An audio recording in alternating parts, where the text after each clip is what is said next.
button. It's on. Please. What? I don't see it. Sorry. There it is. His record's on, not this record. Right, but now this one is recording as well. Okay. Good. Perfect. All right, so welcome. This is the May 4th, 2021 meeting of the Kingston Planning Board. I will read through the material that is required for a remote meeting under the right to know law with regard to the current state of emergency declared by the governor. So as chair of the Kingston Planning Board, I find that due to the state of emergency declared by the governor as a result of the COVID-19 pandemic and in accordance with the governor's emergency order number 12, pursuant to emergency order 2020-04, this public body is authorized to meet electronically. Please note that there is no physical location to observe and listen contemporaneously to the meeting, which was authorized pursuant to the governor's emergency order. However, in accordance with the emergency order, I am confirming that one, we are utilizing Zoom for this electronic meeting. All members of the board have the ability to communicate contemporaneously during the meeting through the platform, and the public has access to contemporaneously listen and participate in the meeting through dialing the following phone number, 1-929-205-6099, and using the meeting ID 879-685-4637, or by joining the meeting by clicking the website for the meeting, which is located on our agenda for this meeting. And that has been posted in several places in town, as well as on the town's website, which is www.kingstonnH.org. And if you go to the planning board section of the website, you can find this agenda and the link to join the meeting that way. We previously gave notice to the public of the necessary information for accessing the meeting, including how to access the meeting using Zoom or telephonically. Instructions have also been provided on the website of the board, which is what I already gave, kingstonnH.org, and going to the planning board's page from that location. If anyone has a problem, please call 603-642-3342, extension 6, which will get you to the planning board phone number, and that number is being monitored during the meeting, or by emailing the planning board at pb@kingstonnH.org. That email is also being monitored during this meeting. In the event that the public is unable to access the meeting will be adjourned and rescheduled. Please note that all votes that are taken during this meeting shall be done by roll call vote. We'll start the meeting by taking roll call attendance. So when each member states their presence, please also state whether there's anyone in the room with you during the meeting, which is required under the right to know law. All right. So I will kick it off. Glenn Koppelman present and in my home office by myself. Steve? Oh, Steve, you got to turn your mic on. Nope, not yet. There we go. I'm home alone. Peter Coffin? I'm present, home alone. Chris Bashaw? Present, currently alone. And Merrill? Present, currently alone. Richard Wilson? Present, somewhat alone. Okay, what does that mean? Somebody's in the house. Okay. Ellen? I'm home and alone in the room. Okay. So those, hi, Robin is here. Robin, would you please? I am present and my son is with.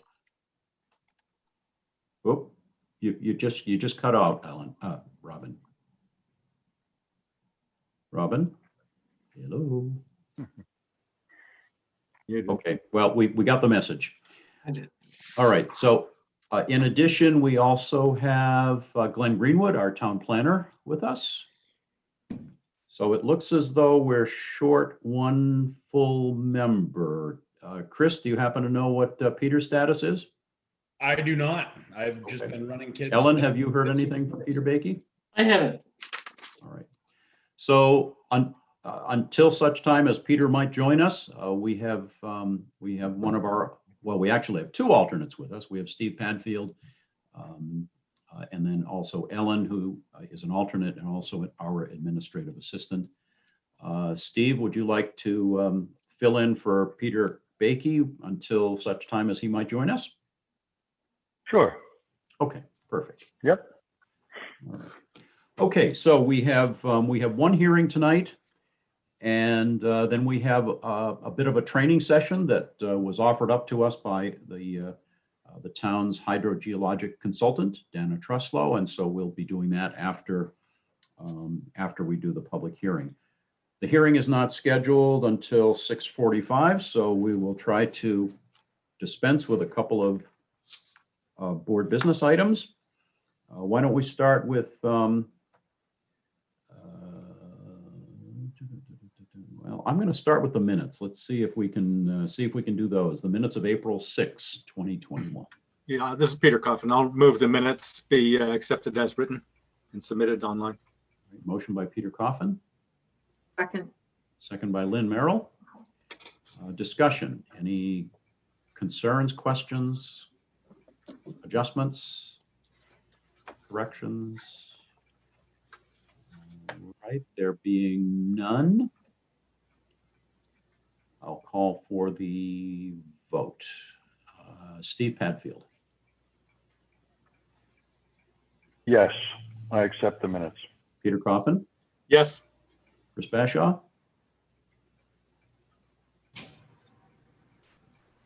Yes. Lynn Merrill. Yes. Robin Duguay. Yes. Richard Wilson. Yes. And Glenn Koppelman is yes. So that's unanimous. Thank you. All right. While we're on the those minutes, reminded me that we talked last time or on April 6th about the Stormwater Center, maybe a field trip. Glenn, I was wondering if you'd been able to contact them about setting anything up. Yes, I did, and they agreed to. And first they agreed to June 1st. Well, they couldn't make tonight. That was too early. Yeah, I got it. And then I had suggested June, had to schedule a couple of things onto June 1st. So I will be getting back to them and not having them come in on June 1st, but they're absolutely interested in giving us a presentation. Okay, thanks. Okay. All right. We have two other board business items, two pieces of correspondence that came in. Both of them were emailed to you today. If you didn't have a chance to see them, we'll go over it, but hopefully you have seen them. One of them is a question, and Ellen, maybe you can introduce this for us, that it's a copy of some, it looks like amended condo docs for the village at Granite Fields. Yes, Tori got those and gave them to me because she knew that in the past, in order for condo docs to be amended, the planning board needed to give prior approval. So she gave them to me and I'm just passing them on to the board to see. I mean, they're already changed and recorded. That's why Tori got them, but whether or not the board needs to send them something that says they need to get prior approval, or I leave that to what the board wants to do. But Well, these aren't, I mean, these docs are part of the approval that the board makes, and so any changes constitutes, I believe, and it would constitute a revision or an amendment, and they'd have to come back to the board.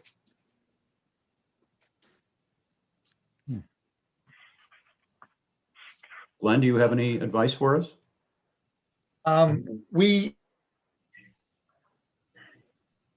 That amendments require planning board approval, so I don't see how we can have any other path than to require that still. Except we really haven't been, to I mean- the best of my knowledge. I mean, when you take a look at, No, Um, and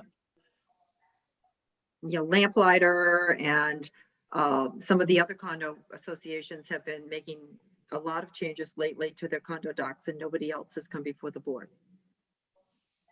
yeah, and I think we need to, I think as a board, we should have, we should think about this. We require that because in certain instances, there are things in the condo documents that reflect directly upon ordinances that the town has that need to be conformed with. I'm not sure that it serves the planning board's purpose to involve themselves in amendments that don't deal with those issues, like restrictions for age, or we used to have the requirement of the fourplex, things that actually have a bearing on the workings of the condominium as it works through zoning. But what is our role in whether or not they allow pools? Understanding there's a big issue out there presently about pools, but in a condominium where there isn't an issue with pools, why do we care if they amend their documents one way or the other to talk about pools? It's not a planning board responsibility by statute. But Glenn, what this is, we don't need to have a site plan review every time somebody wants to amend. It just says permission. And what that does is it gives the planning board a chance to see if the amendments they're making are in contradiction to the conditions of approval or the town ordinances. And if they don't, I think what we need to do, because people obviously aren't coming to us, is telling all the condominium associations in town that, remind them that they need to have approval from the planning board. If it's as you say, an issue that has nothing to do with any of our conditions of approval or town regulations, the planning board can informally say that we do not, the way we do now for somebody moving into to Plaza, no further review required. However, if they're changing their ordinances, their condominium documents, and they're making substantive changes to something that is not allowed in that zone, then we need to find out, because that's a condition of approval, and they're making. I agree with that. So I think what we need to do is be proactive in informing or reminding, that's probably the correct word, all of the condominium associations that alterations need to have planning board approval. That may be something where we get a summary of the changes they want to make, and we can make a quick decision that doesn't require any input on us. But we do need to find out what they're proposing, because they will change the regulations to suit their desires, and not necessarily be in accordance with what they were allowed to do as a condition. Do we always get copies of these documents when the changes are made? I don't believe so. We're doing it now because Tori is aware that the board should get that information. So as she's getting it, she's now making sure it's supplied to the planning board. I'm not sure how much of that was done in the past. Okay. But Tori's being kind of vigilant about that when she gets anything from the registry that she thinks the planning board should be aware of. Well, maybe when we do get them, maybe Glenn or Ellen can review them to see if the changes are in fact something that we should be reviewing or not. I realize that the horse is out of the stall at that point, and thus the suggestion that Peter made about being more proactive. But I mean, do we know all of the condo associations? Do we have a list that we can even reach out to easily enough? We know the larger ones. Yeah. 2-unit types are a little tough. You know, the one on Main Street, for example, there's a, if they don't have a problem, we don't necessarily know. I mean, we should know of them all, but boy, it might be a little bit of research to find some of them, but we know the larger ones. And it wouldn't be that difficult to do a reminder announcement from the board for those. You can also check with the, with assessing to see if they have, I don't have it, because I don't have all of the things you can do on it, but they might be able to do a search just for anything that says condo on the assessing files. I don't have that particular ability, but downstairs they do. They might be able to get that for us quite easily. Okay. Any other board members want to weigh in on this before we move on to the hearing?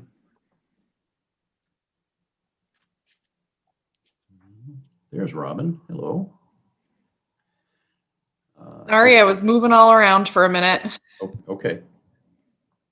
All right. Well, not seeing any further comment, we can either hold this for further discussion after at the end of the meeting, or yeah, Richard?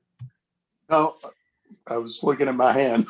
Don't put your hand in front of the camera like that. You're gonna get called on. Since we can't do anything with this anyway, because it's already done and recorded, I don't see any point in discussing it further at the end of the meeting. If we're going to discuss any more, let's just get it done. Right. I think it's just more for how we want to proceed from this point forward. That's all. I mean, I understand what they were trying to do here. Somebody put a swimming pool in and they actually put it on common land instead of putting it on their individual land. And then they realized the implications of that, and they wanted to clarify that it couldn't be done. Do you want to just send them a reminder that future changes to condo docs should be reviewed by the planning board prior to recording or something? I think that's a good idea. And Glenn, as you said, we know the substantial ones in town, the larger ones. That's easy to send a note out to. I think that's probably a good idea, just as a reminder. Is the board okay with that? Okay. Thank you, Richard.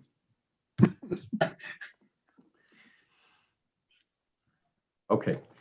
All right, I'm going to move on to the hearing. If the board wants to discuss this item at greater length, we can do so later.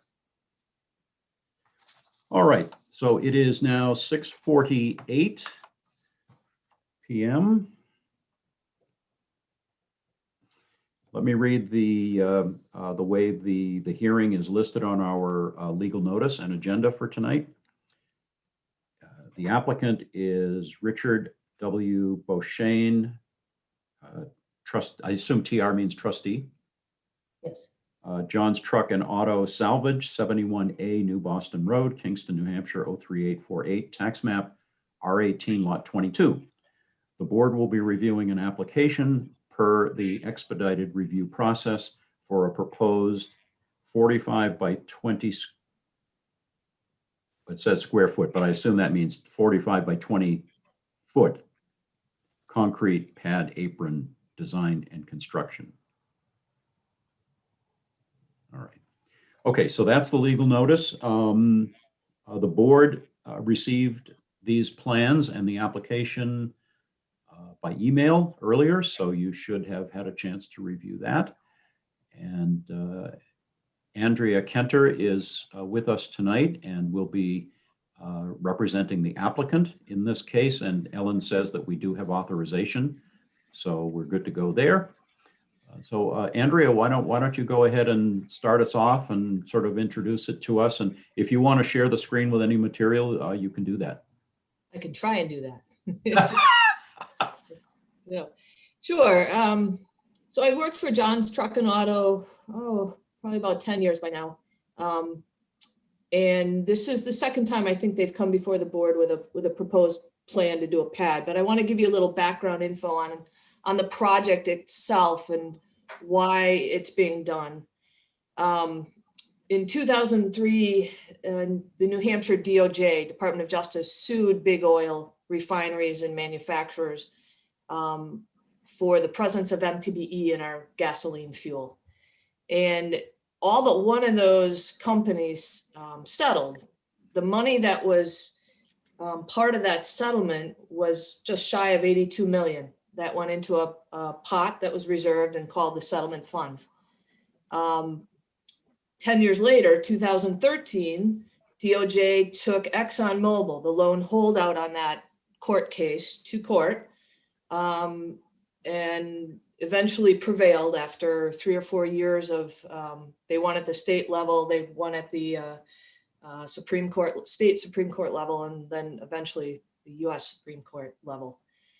So a grand total of $307 million went into another pot of money.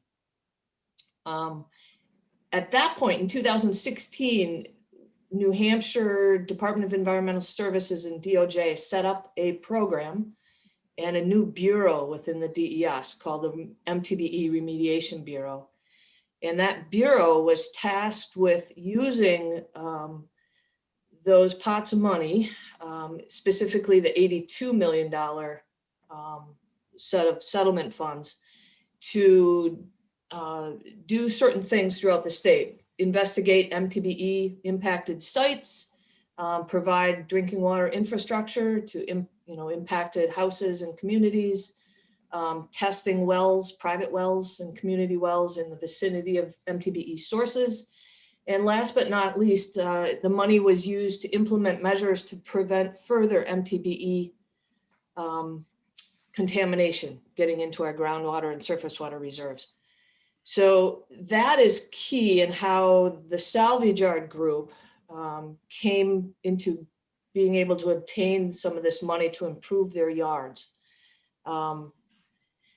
So John's Truck and Auto belongs to a group in the state called the New Hampshire Auto and Truck Recyclers. God help me, I joined this group and present to them at some of their meetings, which I gotta say is a blast because they usually kick off with a pretty decent happy hour. But that being said, the guys are, they're pretty loose meetings, but they're open to understanding how to improve their yards.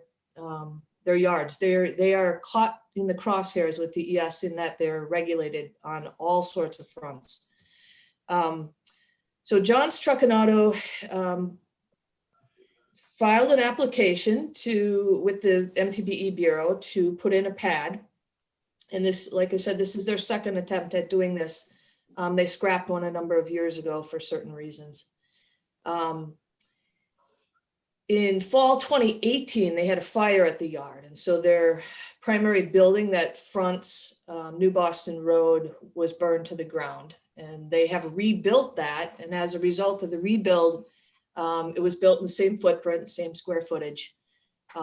As a part of that rebuild, they've moved all of their dismantling operations into the 3 bays that are in that new steel construction building. Let me see, I can attempt to share something here. There, can you see this? Yep. Okay, so this is the front of their building looking west. So you're standing with your back to New Boston Road. They do not have any pavement in front of their building, asphalt, concrete, otherwise. So their current mode of operation is to bring vehicles in, which are going to be dismantled. They get dropped onto the dirt ground in front of the shop, and then fluids are either drained outside or drained when they get into the bays, and all their dismantling is done inside. So these guys are not, they're processing end-of-life vehicles. Andrea, is this building we're looking at, is that the building that was built to replace the one that was burned? Correct. Same footprint, same square footage. My understanding of the tax card square footage didn't change. It is an 1,800 square foot building. It's roughly 60 by 30. So the pad that I'm proposing would be in front of these 3 garage bays. So that's about a 45-foot length. It wouldn't go in front of the office building, the office door. So just in front of these 3 dismantling bays, and about 20 feet,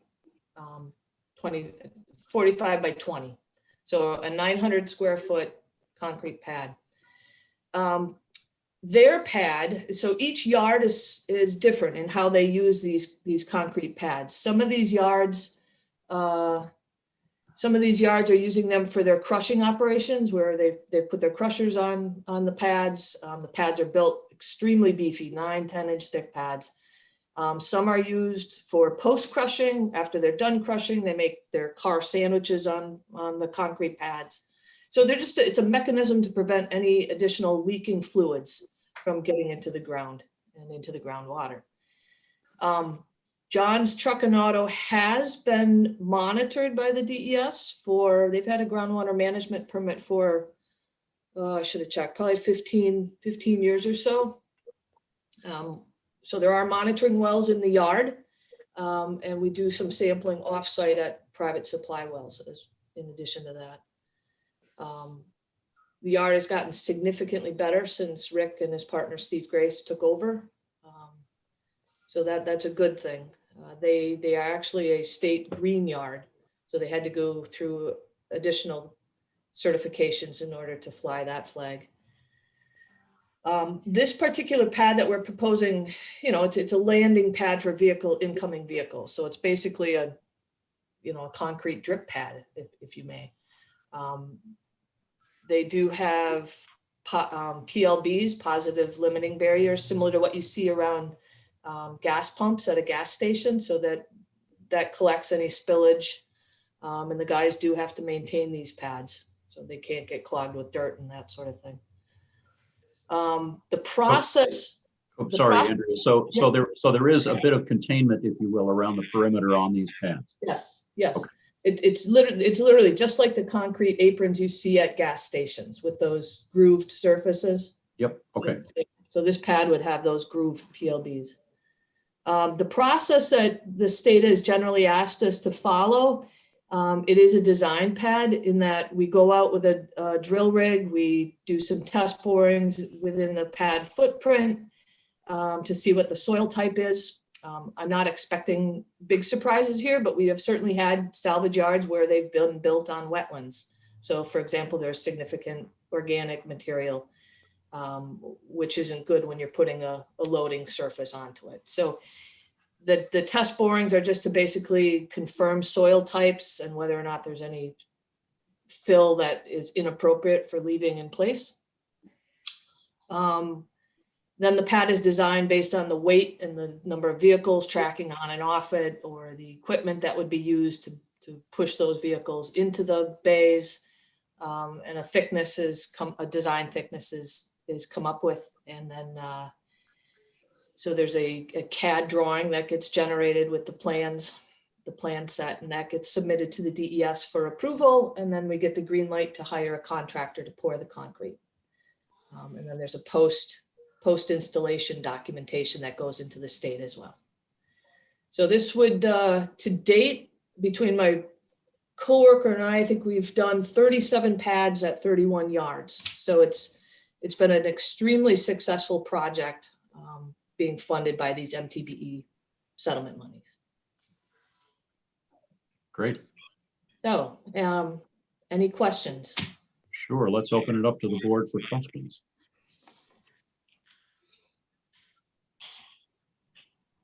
Okay, well, while the board is thinking about that, we are doing this under the expedited review process. And I believe you already identified, Andrea, that this is the second time that this yard has come before us under this process, and 2 times, I believe, is the limit. So if they were to come back again, it would be a more involved site plan review process.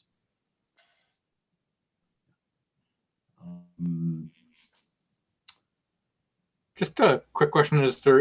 There's a concrete pad in front of the dismantling building out back, isn't there? I challenge you to find that. Yeah, sorry, I don't have my. Yes, it is on their site plan. Yeah, that's what. Which is a 2000 site plan, I think, that Paul Nichols put together. And the pad that we had proposed a couple of years ago for them was going to be basically joined up with that pad. But it's pretty rough back there. And they've really revamped their operations. They used to do all their dismantling in that back building on lot 23, but now everything is brought up front into the building that fronts New Boston Road. So are you thinking that maybe that other pad extension or whatever never got built? We did not, no, I mean, the one that's on the site plan, which is on file with the planning board, it's there. It's just, it's covered in dirt. I mean, it is their crushing pad back there. So it's there. It's just in rough shape and tracked on with a lot of mud. Okay. It sounds as if the design and the intended purpose for the pad that you're proposing now, that it wouldn't get to that condition because it needs to be maintained and kept clean and so forth. Yep, absolutely. And I'm assuming there's some sort of a maintenance plan or some sort of an operations plan that goes along with the pad? Generally, what we've done for all these yards is explain to them what they have to do. There isn't an operation manual per se. Okay. They're well aware of that they have to keep the PLBs, the grooves cleaned out, or they're not going to serve the intended purpose. Is there any follow-up checking on it, Andrea? I'm not sure if the DES has done that. Many of the pads that I have installed are at active working sites that I manage anyways, because historically they've had a lot of groundwater impacts. So I see a lot of the pads that I have installed post-installation. Okay. All right. Well, this is a public hearing, so I should open this for public comment. Glenn, I see Dana's on, but other than that. Dana has joined us, but no one else. No one else. Dana, if you had anything to comment on this would be your opportunity. Or not. Okay. All right, here I am. Here she is. Well, I mean, I heard about half of it. Andrea, thanks for the presentation. I guess my only question is, when it's cleaned, is there, are you washing it off, and are there petroleum products that would get washed off with that cleanup process? No, I mean, in general, these guys are sweeping. So they're using, if it's a crushing pad, they're using sweep brooms to get the glass and the metal debris, and that gets containerized. This one, I would imagine, they're using a stiff push broom to keep their PLBs cleaned out. Okay. So there's really no pressure washing or anything like that. Okay. And what does PLB stand for again? I forget.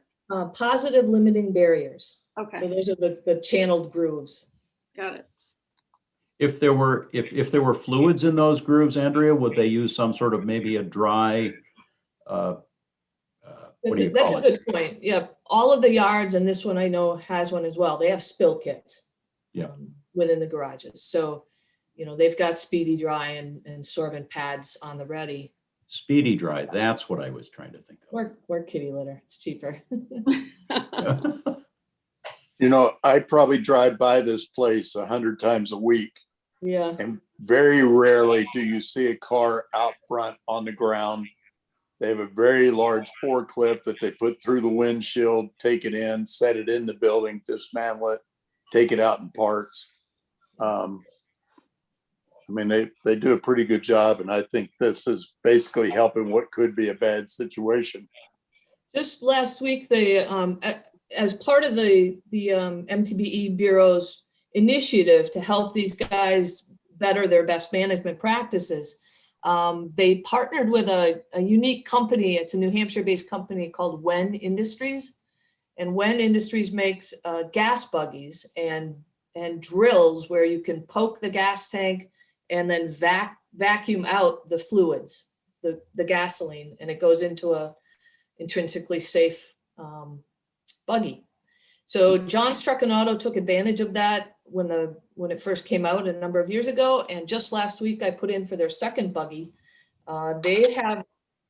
They were processing 50 to 60 cars a month. They're now processing about 125. So, you know, the state remediation MTBE Bureau has really assisted them with their business. They also process all refrigerators and appliances for the town people. Yes, They have they a drop off on the side of the building, Yep, they which have has helped tremendously on our forest areas from stuff being dumped and disposed of properly. I did their permit by notification for their scrap. All right. Is there any other public comment? Anna, did you have anything else? No, I think that was my only question. Okay. All right, then I'm going to close public comment and bring it back to the board. And if there are any further questions, and just as a reminder, under the expedited process, and Glenn, you'll have to maybe prompt me, this does not get recorded at the registry. It does not go to a Mylar stage. Correct. Is that correct? Just keep it on, we keep it on file.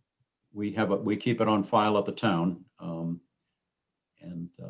So it does make it a simpler process that way. So what are you looking for? Just a motion to approve the installation of the pad? Correct. Motion to approve the application for this expedited review for the construction of a 45 by 20 foot concrete pad apron in front of the building. I'll make that motion. Okay, as depicted on the plan that was submitted with the application.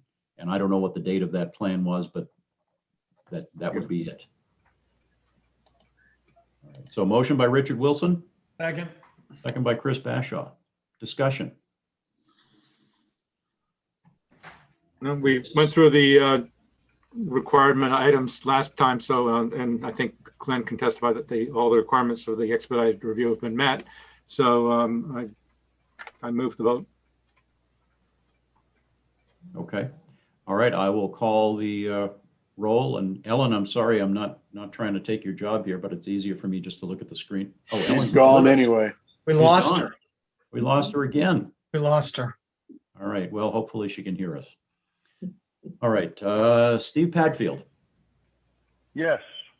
Peter Coffin. Yes. Richard Wilson. Yes. Chris Bashaw. Yes. Lynn Merrill. Yes. Robin Duguay. Yes. And Glenn Koppelman is yes. So that's unanimous and the motion carries.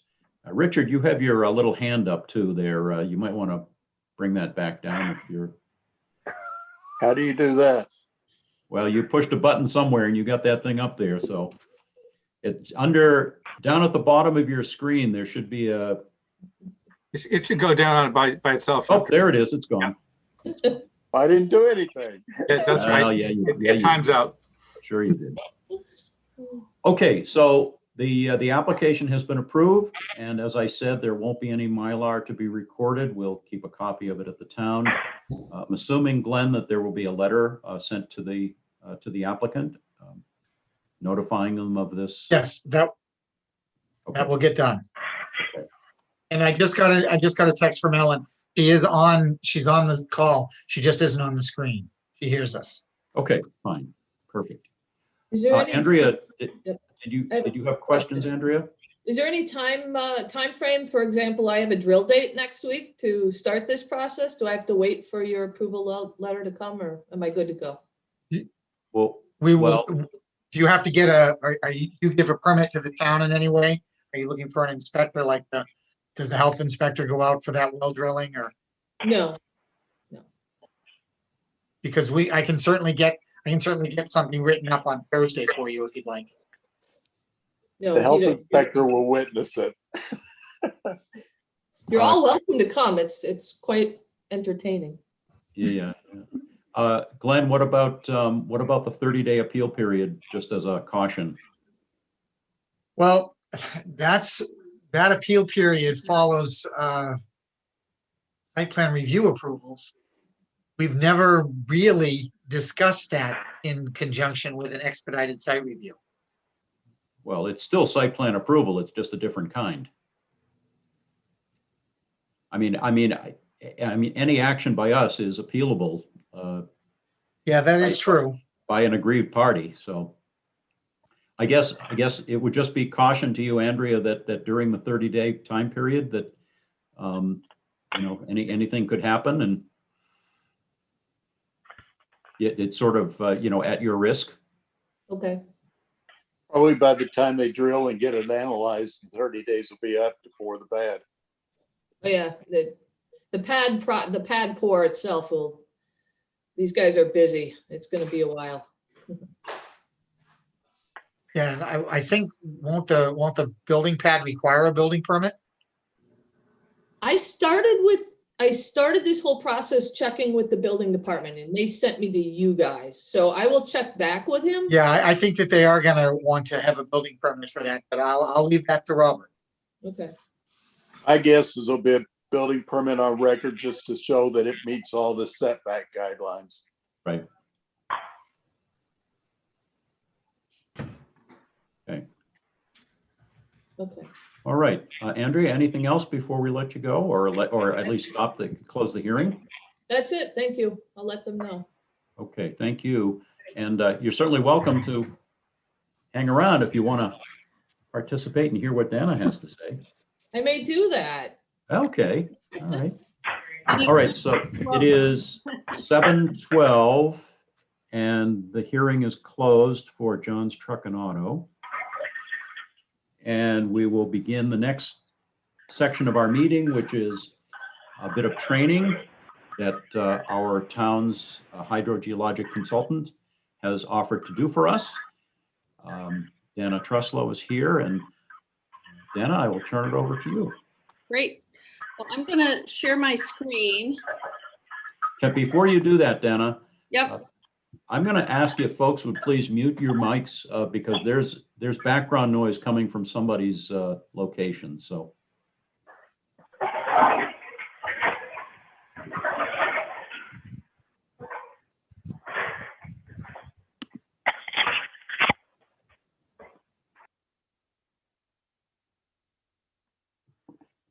Steve, do you want to mute your, or is it already? I muted him. Oh, you did? Okay. So muted. So muted. Okay, Dana, go ahead. Okay. All right. Well, let me.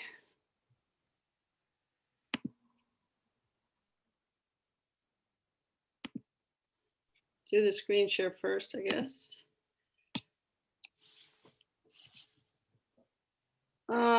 Do I need to get permission? No. Okay, here we go. All right. Oh.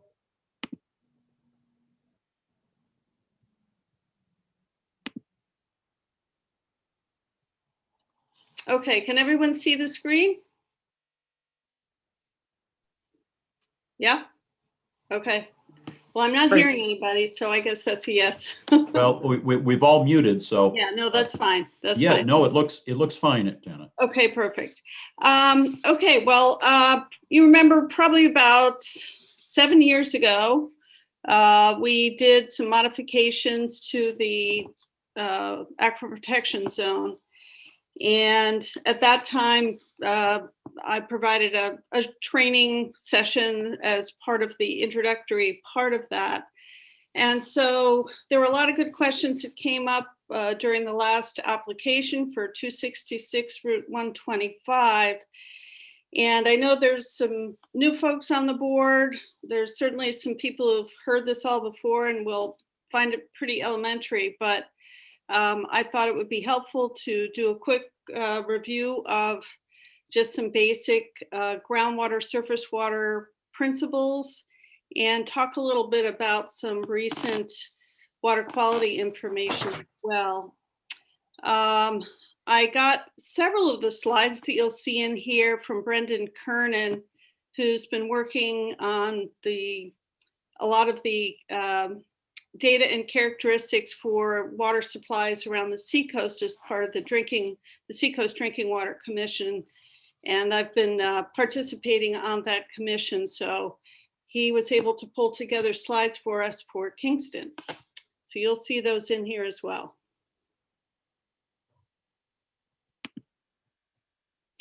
Okay, so the topics I'm going to cover tonight, just we'll go over briefly groundwater resources and wells, some statistics about Kingston wells and their locations, background on the sand and gravel aquifer that underlies a lot of the town, which is also called stratified drift, a little bit about bedrock water resources, and then groundwater movement and recharge. And again, this isn't gonna be technical, it's gonna be pretty illustrative, but I hope it's helpful. And then a little bit about surface water, groundwater interaction. And then when I'm through with that set of slides, we'll have a chance for some questions just to kind of, bring anything up that didn't make sense or you'd like more information on. And then I'll launch into some water quality information and then talk a little bit about permeable reactive barriers, and especially the one that's at the All American Assisted Living site. And then we'll have another chance for questions if there's time. So I figured this was going to be about a half an hour to 40-minute section, but if we need to cut it short, that's fine as well.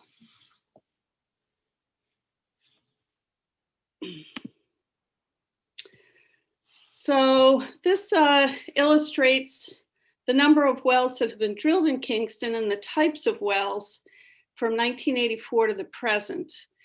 Starting in 1984, the DES asked all well drillers to provide well logs and well information on any newly installed wells. Most of the time they comply. Sometimes they don't get registered, so it probably doesn't represent every single well that's been drilled in Kingston. But it's a pretty good representation of what's gone in. This doesn't really— And Dana, can I ask you just one thing quickly? Of course. Could you send a copy of your slides to us electronically? When I'm done or right now? Yeah. When I'm done? Sure. Yes. Thank you. Okay, so you can see there was a pretty good uptick in 86. There was a lot of building going on then, I'm sure you recall. Things slacked off a little bit in the early 90s, and then we had another uptick in the 2000s. It's interesting to see the types of wells that are installed here. We're getting more monitoring wells, which is good. Hopefully that doesn't always indicate there's a spill. Some of that's going to be hydrogeologic studies for developments as well. But you also see that there's quite a few public water supply wells that have been installed in addition to all the residential wells, which are all in blue. So if we tally up all those wells, since 1984, there's been 1,277 wells installed in Kingston, the majority of those being residential wells.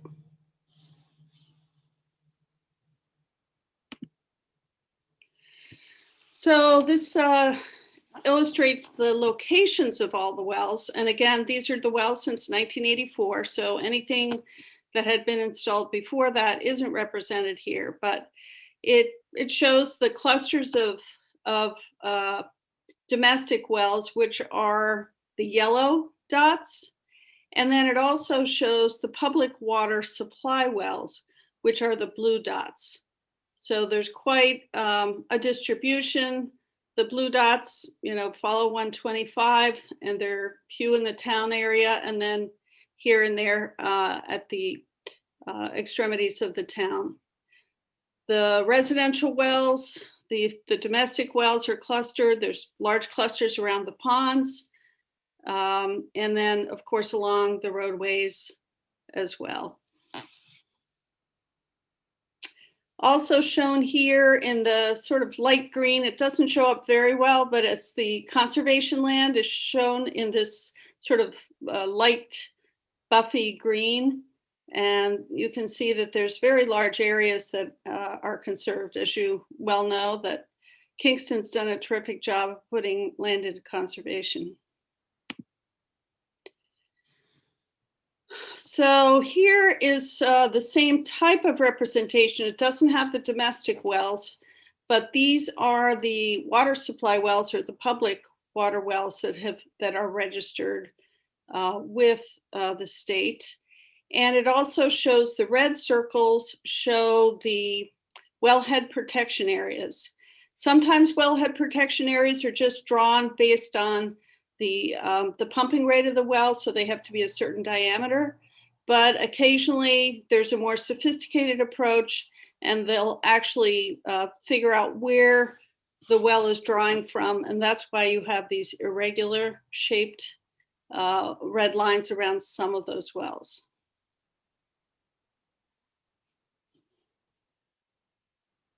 The other thing that's shown here are the high priority water supply lands, which is sort of a buffy peach color, which coincides with the sand and gravel aquifer, and I'll show you the extent of that soon. And then the dark hatched areas are the higher water resource value lands in the center of the town.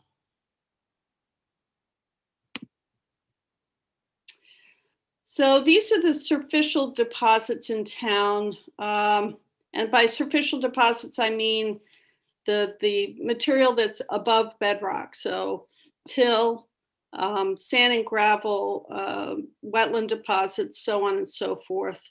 The brown is the glacial till. So this is the area that doesn't have very permeable material in the overburden, but the yellow represents that sandier material that makes up the aquifer. And you can see there's a pretty good distribution of wetlands. And then the ponds are shown here, and the river systems are also shown on this particular map. So this map is a representation of the sand and gravel or stratified drift aquifer in Kingston. And the darkest colors, the darkest blues, have the highest transmissivity, which means it has the largest resource value. It's thick, saturated material, and it's permeable, so it's going to transmit a good deal of water to a well. And the only reason we have two different blues here is just because of the mapping that was done. One represents one USGS map and the other represents a different USGS map for that particular area.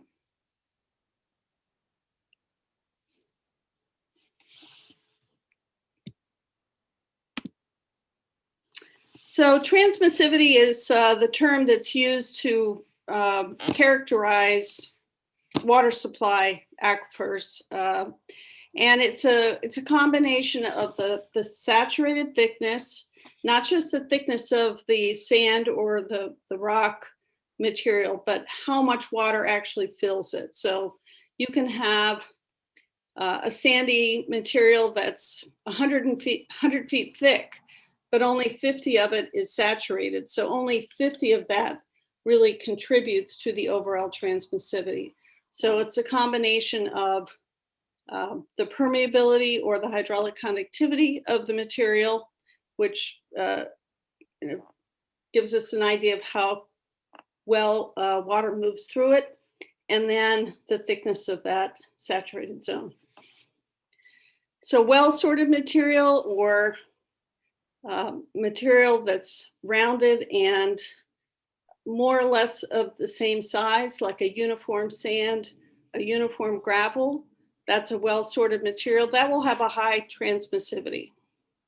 Lower transmissivity would be bedrock, but you can hit some highly fractured zones, and that's usually what high-capacity bedrock wells take advantage of. So it's, even though it's low transmissivity, there are zones that have much higher transmissivity zones within them. And then a low transmissivity zone would be a till material, which has sand, gravel, clay, silt, it's just a big mix. And so those pore spaces, which up in the upper diagram are filled with water, are instead filled with fine materials. So not as much water actually flows through those poorly sorted materials.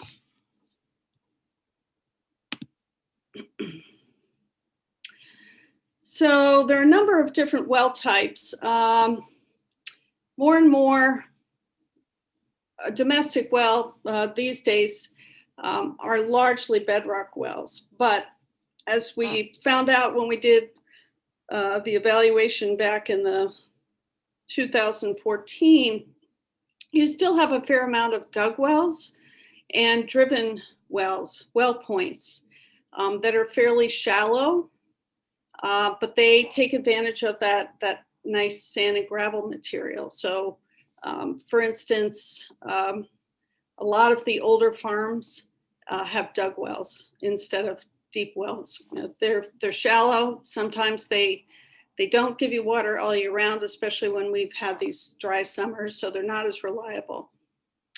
The other thing about the driven well points, and to a certain extent the dug wells, is they're more susceptible to contamination because they're close to the surface. They sometimes aren't well sealed.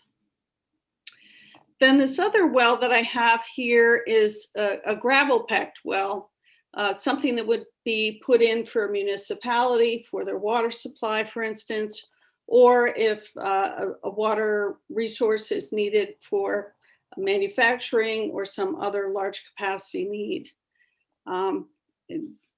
We would typically see these, for instance, Seabrook has a huge just system of sand and gravel wells. Aquarian Water has a system of these sand and gravel wells. So wherever they can take advantage of these nice, thick sand and gravel deposits, quite often you'll see these deep gravel packed wells. And because they're deeper, they're less sensitive to drought, and they can draw from a much larger volume because they're larger diameter wells, plus they have a gravel pack, which is like even more permeable than the material they're completed in. So they have a large capacity to store water within that borehole.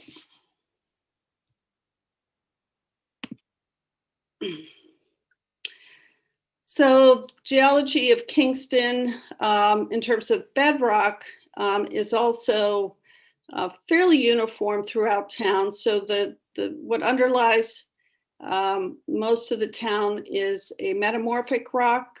It's more fractured than the granite and the granite-fells rock, which makes up the rest of town. So it can be more fractured and more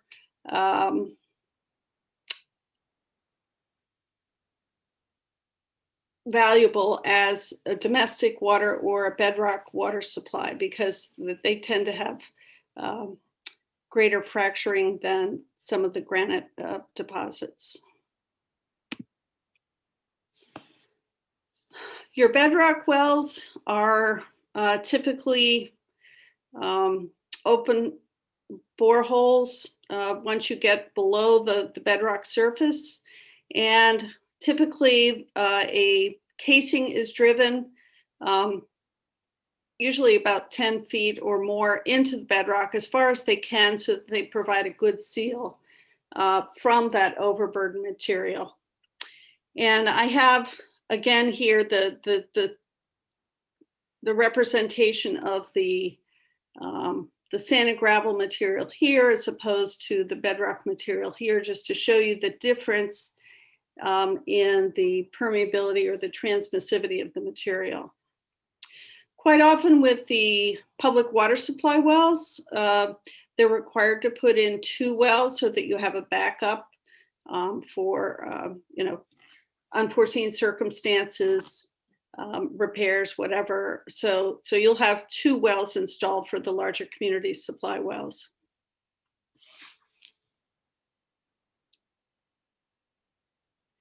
The other thing that's important to know that even though these wells are completed in bedrock, the material above it is very important because you have such a excellent overburden material or sand and gravel material that provides recharge, which is essential to these bedrock wells, because the bedrock wells, as I said, are, less transmissive, but they can draw water, and they're larger boreholes, so they can store water. But it's important for that good recharge to this bedrock aquifer, even though it may not be as high quality as the overburden material.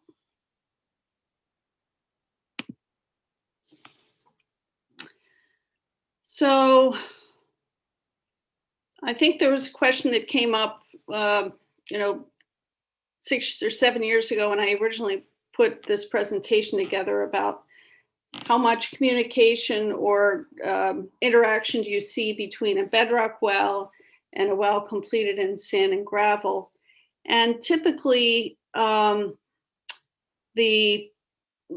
because you have a larger water volume and flow rate in the sand and gravel, that probably won't influence the bedrock well. The pumping of the bedrock well is probably more likely to influence the sand and gravel than the other way around.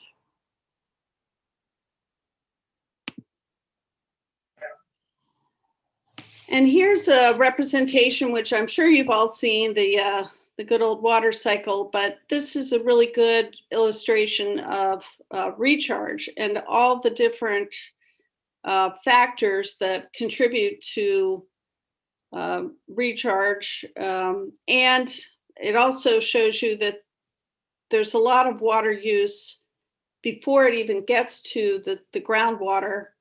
So that is one of the reasons that there's only about a 50% recharge rate from precipitation. So for instance, let's say there's 50 inches of rain per year, which is a pretty typical number, 45 to 50 inches per rain per year in this area. About 50 of that actually becomes recharge because we have plants taking up some of the water during the growing season. We have evaporation, transpiration from the leaves and the ground surface. There's runoff that goes to the streams, which may not get into the ground. And then once it gets into the ground, there's also some shallow subsurface runoff to streams as well. So that all adds up to approximately 50% of that precipitation contributing to groundwater recharge. The other thing that I think came up in the 266 Route 125 questions and application was, how fast does groundwater flow? And that area, a number of studies done in that area have shown that the water movement is fairly slow in the sand and gravel because it's a very flat water table. So there's not much of a gradient. So in order for groundwater to flow, you have to have a slope to the water table. You use the permeability or the specific capacity of the groundwater plus the hydraulic conductivity. They all help you estimate the flow rate.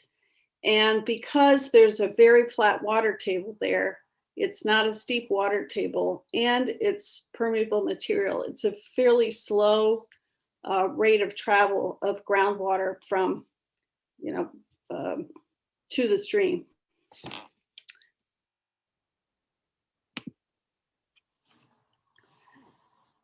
And this illustrates the connection between surface water and groundwater. And especially in areas where you have, sand and gravel material, there is a very close relationship between groundwater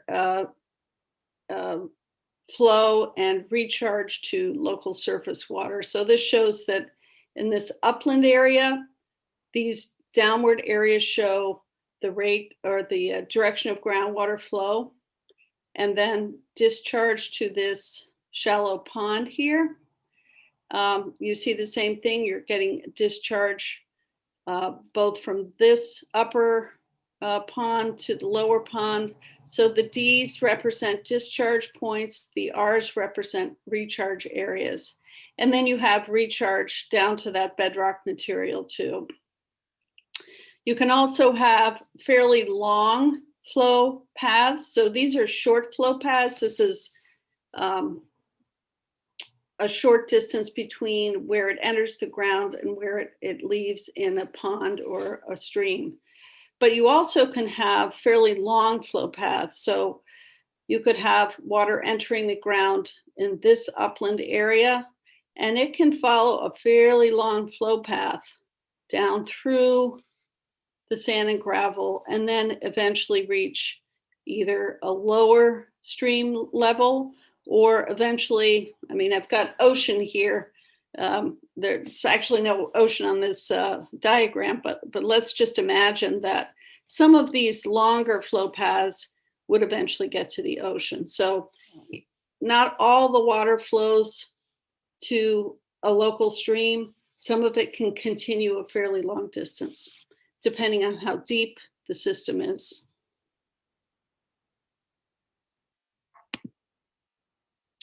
So at this point, if anybody has questions. I have a question, Dana. Yeah. Back in the late 70s, I chaired a town committee that was looking at a recycling plant where they were going to turn waste materials into things like compost and such like, sure, it's been a long day. Stuff they put on plants and all that kind of stuff. And they were going to do that at the landfill. Uh-huh. And one of the things that they told us, and this is why I was a little confused when it came to 266 Route 125, one of the things they were telling us at that point was that the water was moving so fast and transmitting so fast underneath the landfill, underneath 266 Route 125 and under 125 and in the landfill, the groundwater was moving so fast that we didn't want to line the landfill and put in this recycling center that was going to also add material to the landfill, because it would transmit much faster to other communities, other areas that were using deep water wells further downstream. Mm-hmm. And yet, one of the things you're telling us now is that water doesn't flow quickly underneath there. And I'm not saying, I'm not saying you're wrong. It's just I'm a little bit confused about, that was one of the main reasons that they didn't want Kingston to have this recycling center. Mm-hmm. And yet, at this point, they were talking about it going slower and therefore being more harmful. So I'm a little confused about that. Is there anything you can do to enlighten me a little bit? Well, every site is a little bit different. So, I know that landfills east of Route 125, and, you're still in the same sand and gravel aquifer, but it's possible that there's shallow bedrock there. It's possible that, you really don't have that deep valley that you have around the Little River. I know that Little River still flows by there, but the exact location of the wells that they may be referring to may have been in an area where you did have a steeper groundwater table. What is true is that because it's permeable, that helps to really control the flow rate too. So if you have a slightly steeper water table and you have permeable material, you are going to have a faster flow rate. Just so happens that in this area around Little River, and we saw that there was a really flat water table on that lot that was proposed just north of the library. So we felt like we're going to see the same thing in this route, this 266 Route 125 area. So I don't have any knowledge of the exact characteristics of the material beneath the landfill. Were they referring to some of the landfill materials accelerating the water table? I mean, maybe they're talking about the infiltration of the landfill materials into groundwater. I think they were talking about the fact that if the two liners ever broke, that landfill material would get into the groundwater and it would be moving so quickly. But I think what you're clarifying for us is that even within a few feet, there can be a difference in the groundwater and the table and the soils that can affect that. So they may have had one thing maybe on that side of Route 125 and another thing on just a few hundred feet across the street. Yeah, and that's possible. I mean, it's difficult to say without having more information, but that's how I would guess that there might be a difference in the flow rate just based on, you know, the different gradients and the materials underneath that area. Because the one thing they kept stating throughout the entire late 70s about that particular project in that area was that we had the fastest flowing aquifer in this part of Rockingham County. And so that's why it stuck with me. Just sort of interesting that it was kind of different. But you are clarifying that by at least letting me know that things can change within a few hundred feet. So thank you for that. You're welcome. So let's actually go back to the diagram I showed before. Let's see. What's the best way to do this? Sorry about this. I know it's hard on the eyes to scroll like this. Okay, so the one thing that I didn't point out, which is interesting, but it also may be helpful to think about it. You know, groundwater flows in sand and gravel materials, quite often it's really driven by the topography. So where you have a hill and then a stream, you've got a change in topography. That's quite often the way the groundwater is going to flow in a superficial material, like you have in Kingston. What you also have, though, are these areas of high transmissivity, which often represent, you know, a former river valley. So these are glacial features where water was melting off the glaciers and it formed these channels and filled it with really permeable materials. And that's why it looks like a river. So, you know, there can be instances where there's preferential flow through these really permeable materials.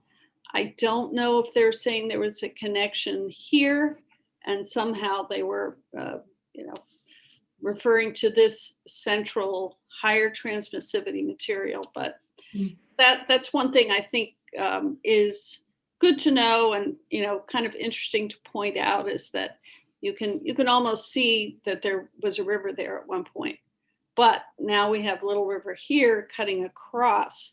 So at least locally, water's going to flow towards the rivers for the most part.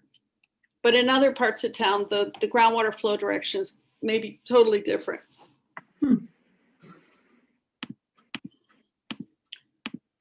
All right, any other questions?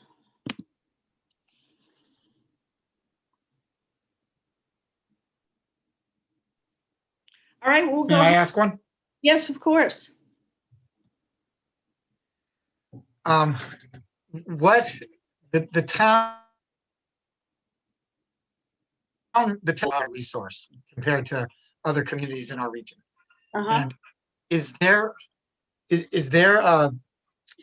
an opportunity that we're missing as a community by not developing some sort of municipal water resource system?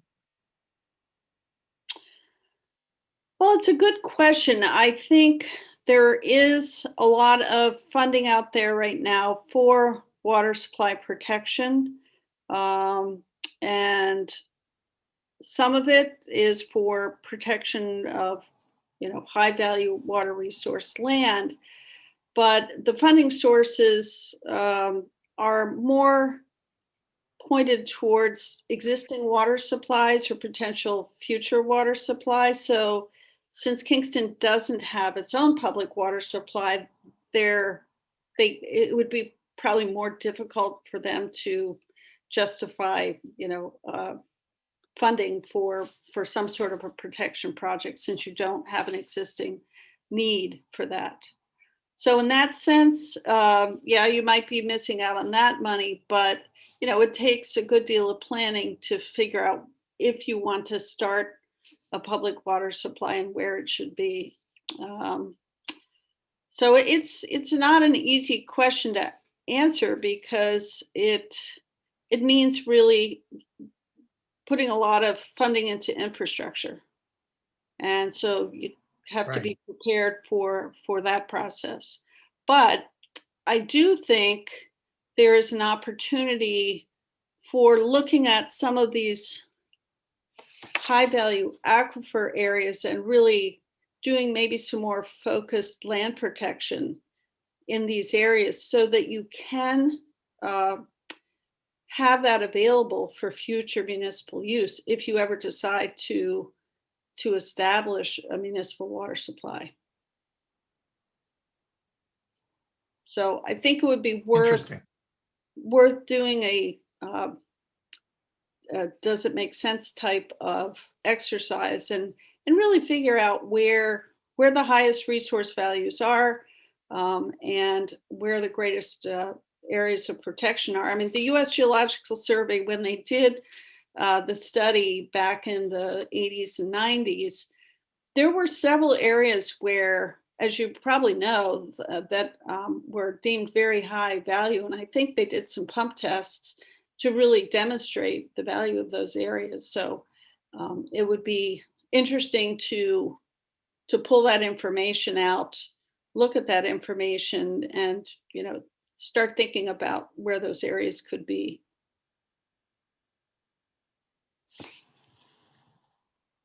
Thank you. You're welcome.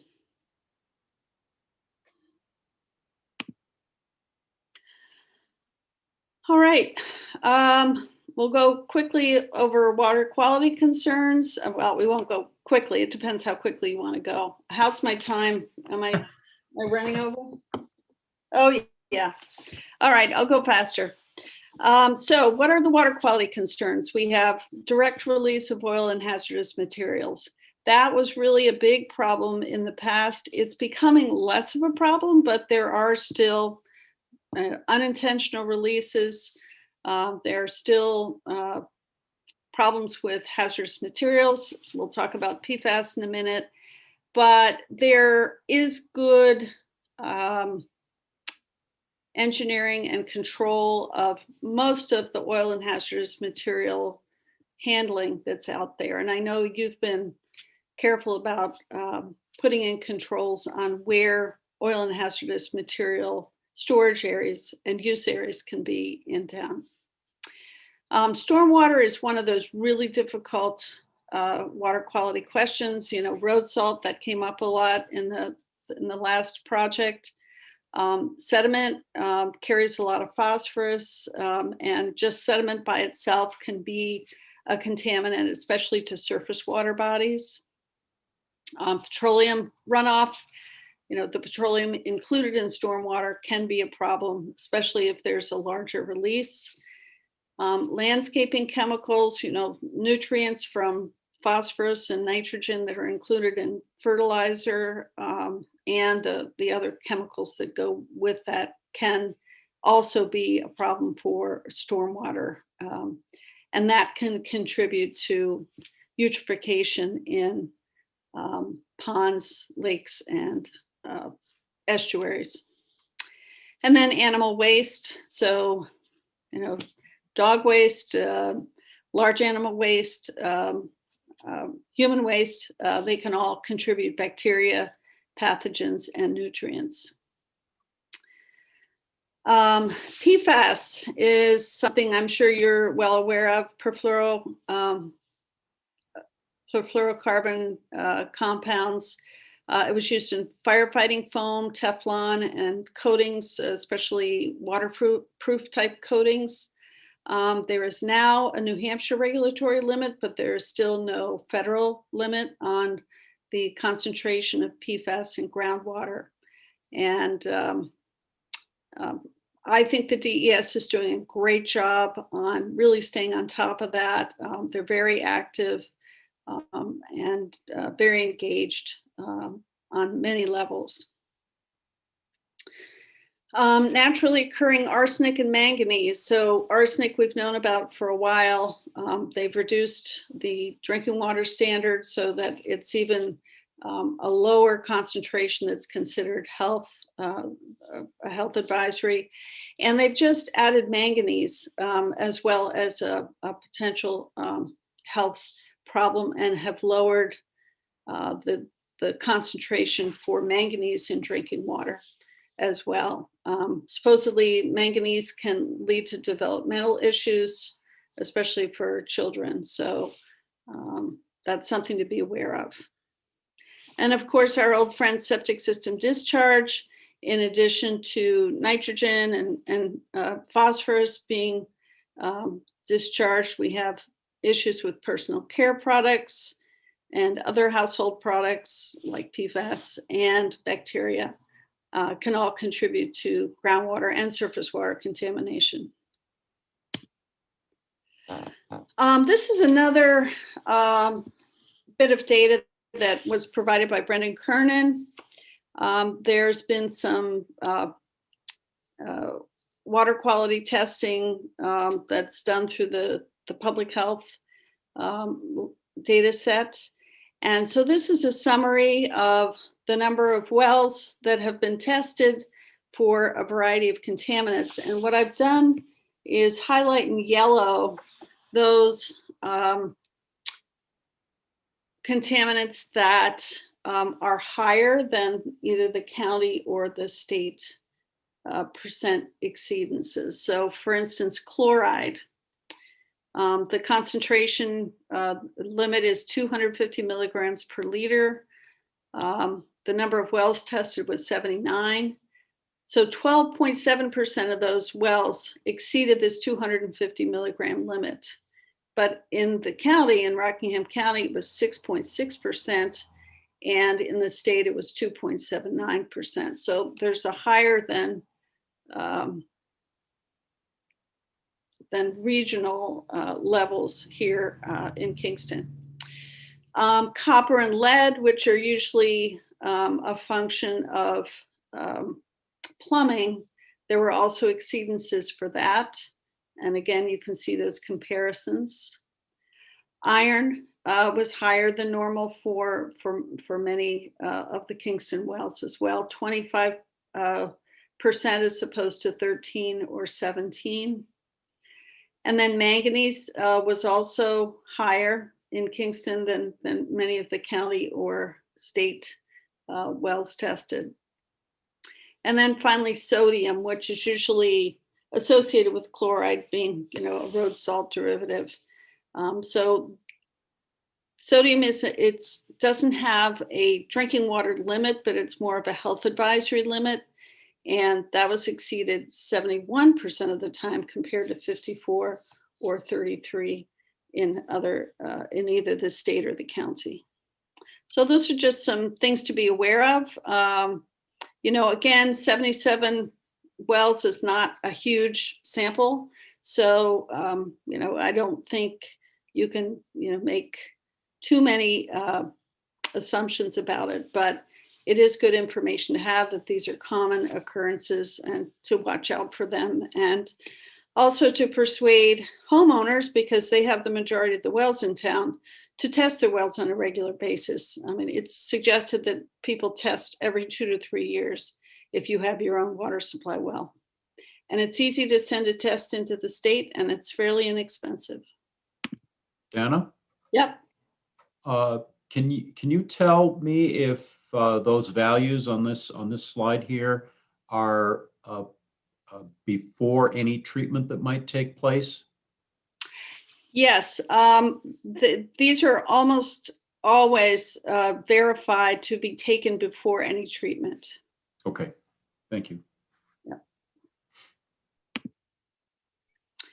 And back to arsenic, you've heard about this before, but this areas with, a probability of 5 micrograms per liter or more, which is the health limit, are shown here with the darkest orange being typically the highest concentration and the yellow being lower. So here's the X where Kingston is.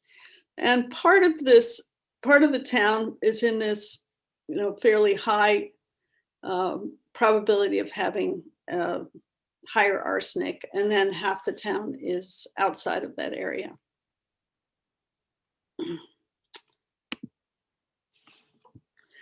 You've heard a lot about road salt. The DES is becoming more proactive about this and becoming more conscious of the issues. There's been a lot of efforts to reduce road salt using, the programs. So salt applicators will learn how to calibrate their distribution and, learn how to use different techniques such as brining instead of using rock salt for salting. Again, it's a health and a cost issue. We saw some of the concentrations already. We've got higher chloride and higher sodium in many of the wells in Kingston. It can also be corrosive, which can then release lead and manganese and other metals back into the water. So, there are many reasons to be very aware of this and to keep this in mind as you're moving forward with looking at development data. Again, septic systems, I'm using that same diagram to show septic system infiltration into the ground. Again, we have nitrogen, we have phosphorus as a typical contaminant. Personal care products, there's more and more information about personal care products and pharmaceuticals building up in groundwater and in surface water too, but there's a link that you can read about some of these studies. And then other commercial products, including PFAS and other persistent compounds. It's not that uncommon to realize that people are throwing things down the drain that they shouldn't be. So it's, again, just something to be aware of, just a best management practice. Nutrients have many sources, and the impacts from nitrogen are on drinking water. There's drinking water impacts as well as impacts to surface water, especially in estuarine areas. And then phosphorus can most greatly affect surface water bodies. And, I'm sure some of your ponds in town are, susceptible to these high phosphorus levels. And they cause, algae blooms that can be toxic algae blooms. So it's definitely something that there's been a lot of attention to. And I believe one of your ponds is having some work done to reduce phosphorus loading. Am I correct about that? A country pond, maybe? I can't remember. So then I'm going to do a real quick overview of permeable reactive barrier, because a couple of years ago, instead of allowing New Hampshire, what is it? Well, anyway, the assisted living place. All American Assisted Living. Thank you. All American Assisted Living, which was just finished on Main Street. A permeable reactive barrier was used instead of a mechanical denitrification system for the septic system. And it was a pilot project that I've been involved with, and I'm working on a project right now actually in Durham, where we're doing a residential PRB. And it's a way to treat nitrogen in groundwater, especially nitrate, and convert it from nitrate to gaseous nitrogen through biological denitrification. So anaerobic bacteria will digest the nitrogen, they convert the nitrate to nitrogen gas, and it goes off into the air. And for shallow applications, we can use a carbon source such as wood chips, and they've worked very well.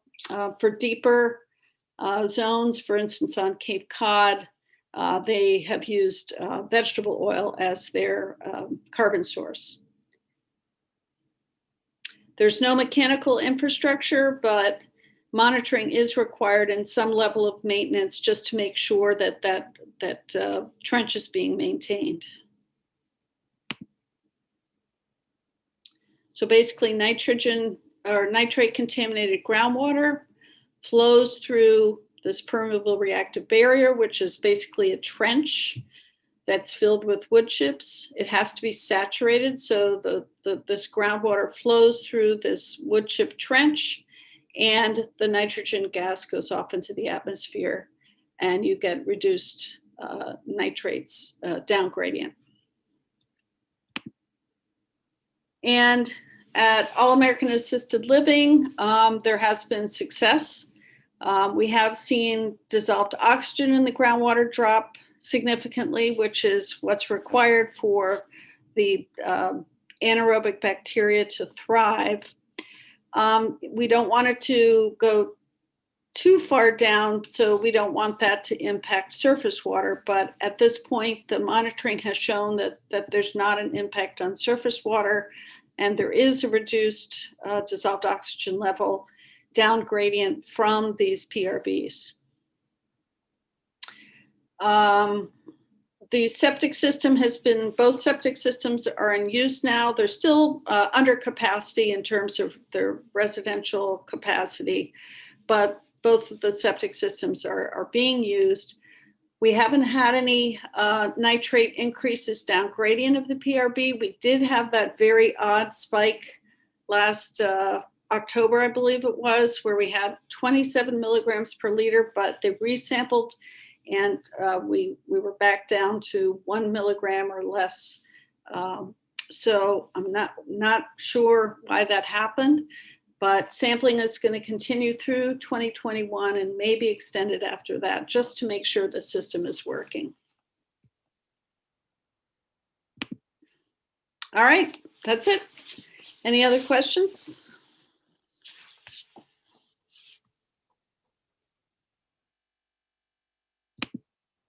Dana, if you want to is that the end of the slides? Yes. Okay, why don't we unshare the screen, and that way we can see all of our people. Okay.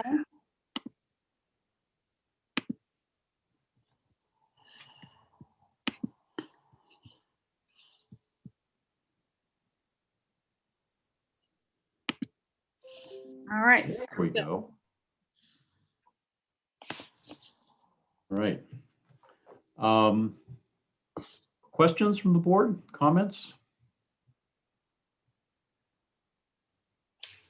Just a thank you. That was very helpful. Good, good. Well, you never know how much detail to go into, so hopefully it wasn't too difficult. Well, Just enough for my novice brain. I don't know about anybody else's. It was good. well, I mean, we appreciate you doing this, Dana, and I know that you offered to do it, you know, as a gratis training for the board, and we appreciate that. You know, I mean, obviously the board, the individuals on the board are not hydrogeologists, and so that's why we rely on folks like you to review these things when they come in. But it's very helpful for us to have at least, you know, a rudimentary background. I mean, some of this will stick in our brains, I'm sure, as we review plans. And I mean, we're on almost every proposal that comes before us. I mean, we're always dealing with water of some kind. I mean, we're dealing with wetland issues or groundwater issues, or, you know, Yeah. it's just part of everything that we do when we do a review. Sure, sure. Richard? Yeah, question on the aquifer. What is the, I kind of want to say Bible on the aquifer. Some of the tax cards say that a property is in the aquifer where the map will show it's not, or the other way around. So what gets priority? Well, in 2014, the zones were developed so that there's a zone A and a zone B, and the zone A has a higher We're a few minutes away. protection I'll be ready to eat in a minute or two. than the zone B does. There was a question a couple of years ago on a ZBA application, and Glenn, you'll remember this, and Ellen too, that because of the scale of the map, the overlay isn't all that exact. So there are going to be some places where, you know, the width of a line on a map may be the width of a lot. So those places, you know, there may have to be some work done to say, yes, we feel we're in this zone or not in this zone. So there are going to be questions, but I think it would help to have a better overlay map for that zone. I think we realized that a couple of years ago, and I'm not sure, we didn't ever do anything about it, did we, Glenn? That's you, We have Glenn. not. No. So I mean, I'm help- dealing with it every day now. And, you know, on a septic system, it's a big deal whether it's in the aquifer or not. Mhm. And, you know, I'm getting a lot of argument on certain lots. Yeah. Well, I think that's something, it's certainly something now that, especially if we can go on Granite, for instance, and there's pretty good definition in the online GIS database. So that could be something that would be, you know, a fairly easy task to take care of it and do an upgrade to the mapping so it's easier to find. But there are going to be questionable areas where there's boundaries, because even the US Geological Survey, as good as they are, they had to make some assumptions, and it's not an exact edge. It's the best they could do. It's also confusing on the current map that we have with the two different shades of blue. Depending upon how it's reproduced, it's hard to tell which blue is which. Yeah. Yeah, I think, you know, just a different color on that could help in differentiating between A and B, or whatever the differences are, because it is currently very difficult to read online, and it's difficult to read sometimes even when you have a reproduction of the map in front of you. So that's something we as a board I may agree. want to do something about. Yeah. Well, if you'd like, I can work with Glenn on coming up with a better map. Sure. I think that alone would be helpful, and even a little definition of what A and B means on, you know, in the key on the map would be helpful for people as well. You know, which is the more stringent, you know, which is the less stringent, that sort of thing. So they'd have a little bit better idea of what they're looking at when they look at the map, because a lot of people, you know, everybody learns something in a different way, and those visual people take the map versus the actual written words. Okay. I think that's a fair criticism and or thing to really kind of get a better defined map. Could you take the initiative, Dana, and reach out to Glenn on that? Sure, I will do that. Thank you. I see you, Glenn. I see you. And thank you, Dana. I think this was a really a nice overview and a help as we approach new projects that'll be coming down the pike. Great. And I can, I'll make this into a file so it's easy to read. It can be made into a PDF so everybody can open it. Great. Yeah, that would be great. And if you don't have to send it to all of us, if you send it to the planning board's email address or to Glenn, then it can be distributed to the board members. Okay. Yeah. Great, will do. Terrific. All right. Any last questions for Dana before we let her go? It appears not. Well, again, Dana, thank you very much. We appreciate your time and doing this for us. Okay, thanks, and sorry I ran over on time. I tend to kind of get lost in my schedule, so It's your passion, so it's easy to get into it. I guess so. Talk to you later. Okay, thanks again. Anna, before you go, Oh, whoops, she left. she's gone. Nope, well, I lost her. I'll email her. Okay. Okay. Let's see if we can, we've only got a couple of quick things here, hopefully quick things. Let's see if we can, well, it's not critical, but going back to and I'm not reopening the public hearing, but we did have department comments from building and fire, both of which had no comment. So just for the record, we had something from them and I forgot to read it. So, okay. And that was on the John's Truck and Auto site. Okay, going back to the condo dock change is,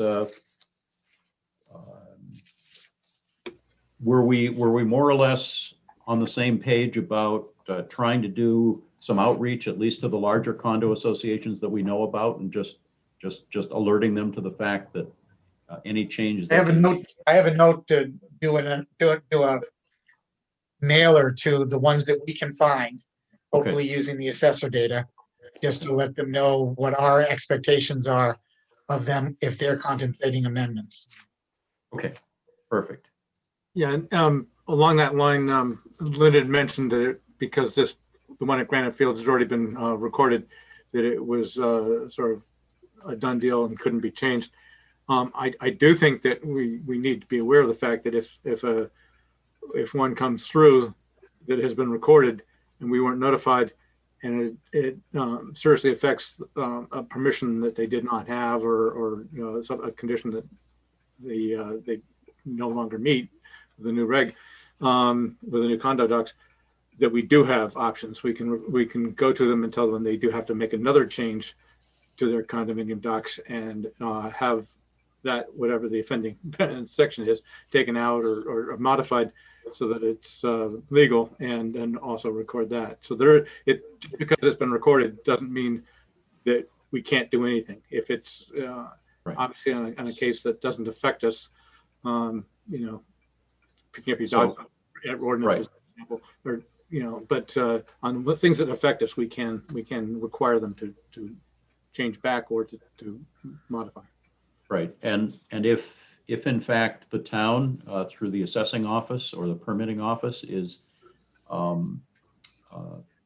being more diligent about alerting us to these when they do come into the office, Glenn can certainly take a look at them, and if he sees, or if he or Ellen see something that Ellen invariably sees them before I do. Okay, well, if these are going to be seen by staff, and if you guys flag something that you think is worth us discussing and perhaps getting back to the association on, then we can do that. I think looking at the condexes is less important than looking at the condominium associations. A lot of condexes don't have condo docs at all, which of course isn't the way it's supposed to work, but we do find it all the time when it comes to resale, and mortgage companies will not lend, financial institutions will not lend if there aren't condo docs. Lynn, do condexes typically have a common area? Yes, typically a condo area for a condex would be things like septic systems.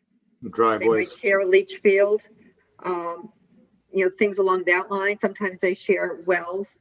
So those become common areas, as well as the areas to support those. Okay.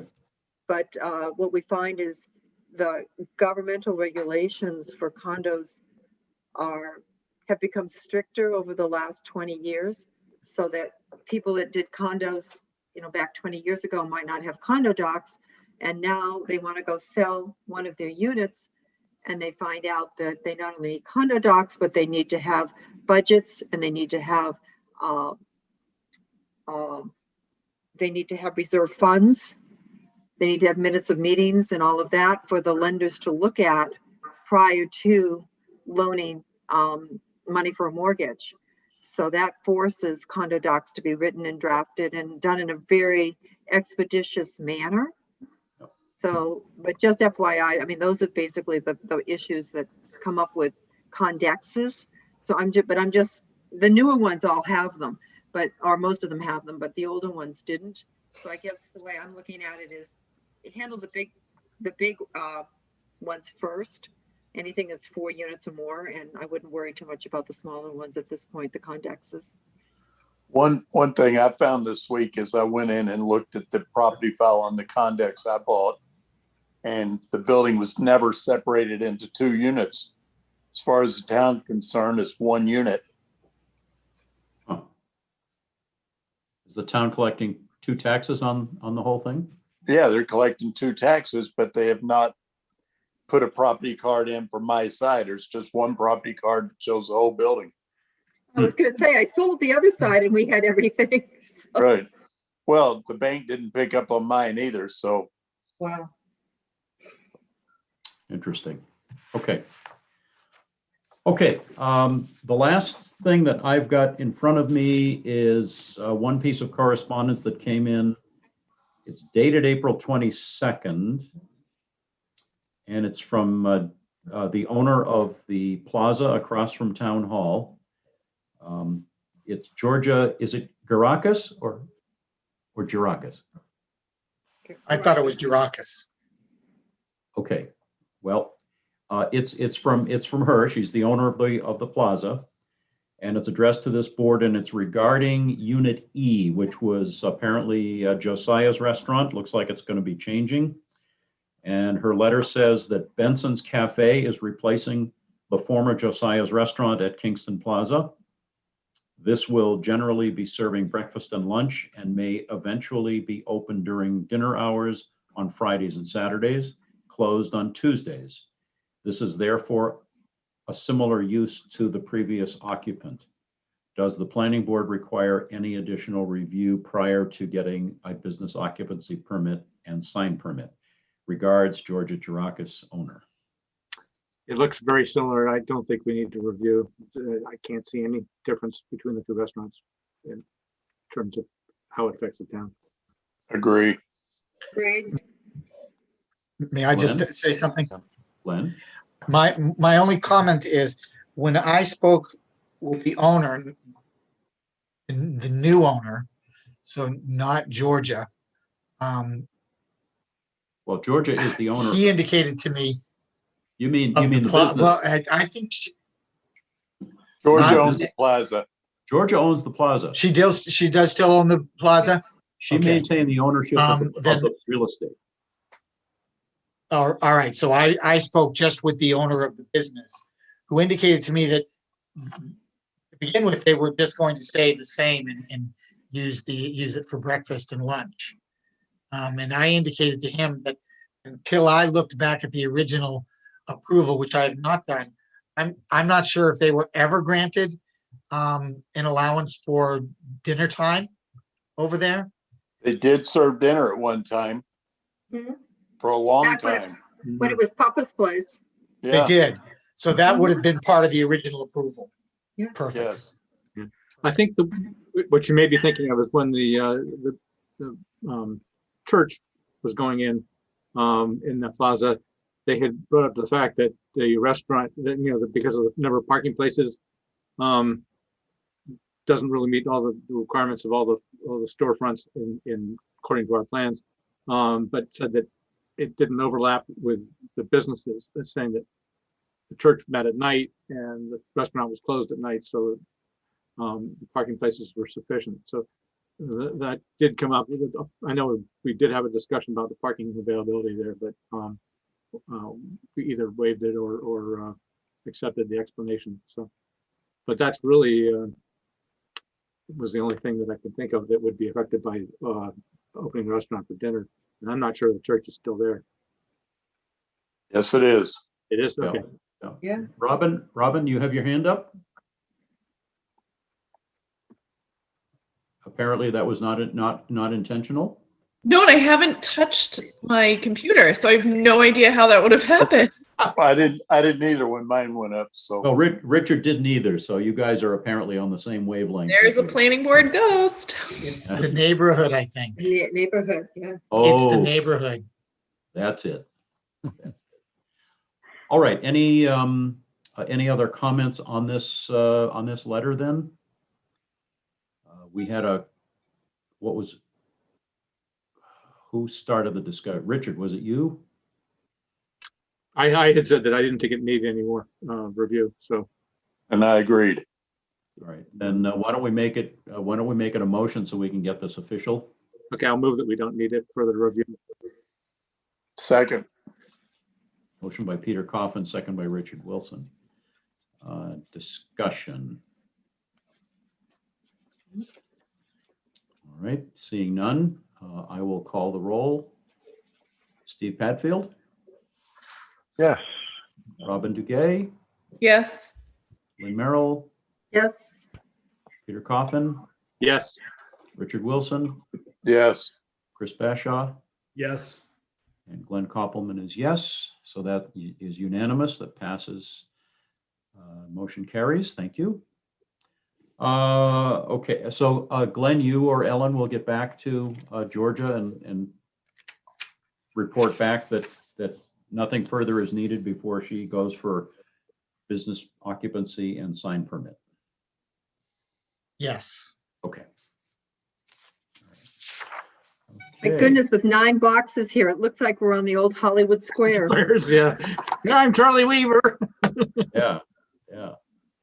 Okay. Glenn, is there any public sitting out there wishing to make comment? No, there isn't. Is there, But is I there have, anything? I have a couple things before you All right. close. Well, I was just going to ask if anyone has anything that they need to bring before the board. So go right ahead. I'm invoking the ghost of Diane Eady because it's the end of the meeting and I have like 100 things I need to talk with you about. I'm very sorry. I try not to do this, but tonight I have to. So we'll get Okay. going, get at it. All right. The first one is I have been talking with Jen Higgins Petrie about her property on Main Street.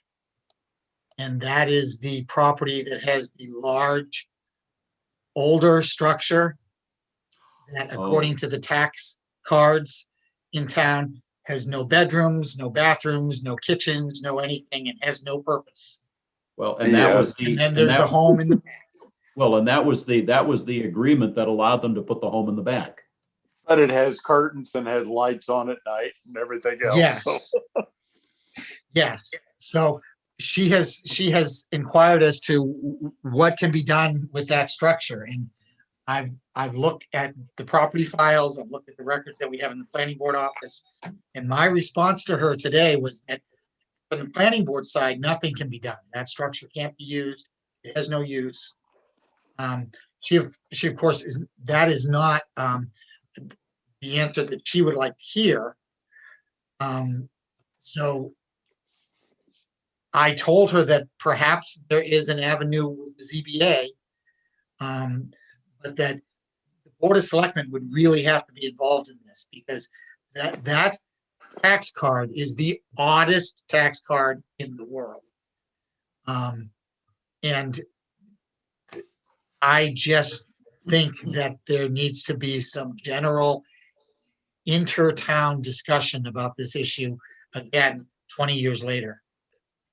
Now, if I'm to remember correctly, wasn't it the case where when they wanted to build the new house in the back, that the town said they needed to demolish the house in the front?